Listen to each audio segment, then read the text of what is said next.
هكذا كانت الأجواء أمام مقر إدارة المستشفى الجامعي الهادي شاكر بإسفاق الساعة وصولنا. تجمهر غفير وهتافات وشعارات سبقتها أعمال عنف واعتداءات وتشنج. وين الحكومة؟ وين الحكومة دي؟ حكومة الشعب، حكومة الشعب، حكومة المؤسسات.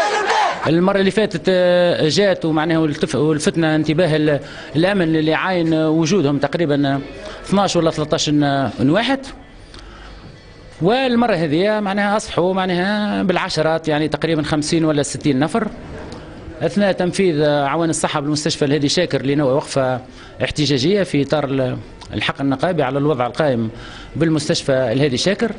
تم مهاجمتهم بالشلة هذوما، استعملوا جميع وسائل العنف بالحديد وبالعصي وبومبا غاز، ولا سلم منهم لا زميل ولا زميله. أنا جيت دافع على زميلي، أنا كما اختفت زميلي كان زميلي يضربوا على راسه بحديده يقتلوا، فهمتني، والآخر ضربني بكابل على راسي ورقبتي.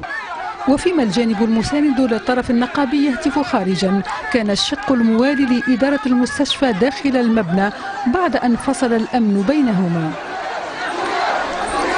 أول حاجة أنا مش من النهضة واضحة، واللي تشوف فيهم حتى واحدة فيهم من النهضة، وأسمع وهو سايسة. جينا مجموعة باش نفكوا الاعتصام وندخلوا المدير نتاعنا للإدارة.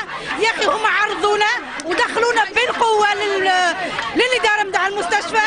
مرانا كان ضرب بالحجر وضرب بالعصي والبومبا غاز.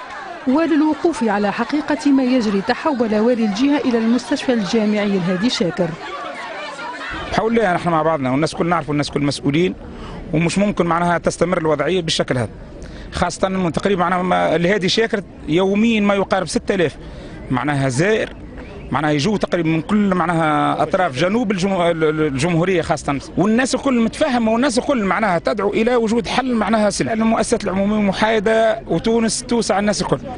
اعتصام استغرق حوالي شهرين، فهل سيشهد نقطة النهاية عما قريب؟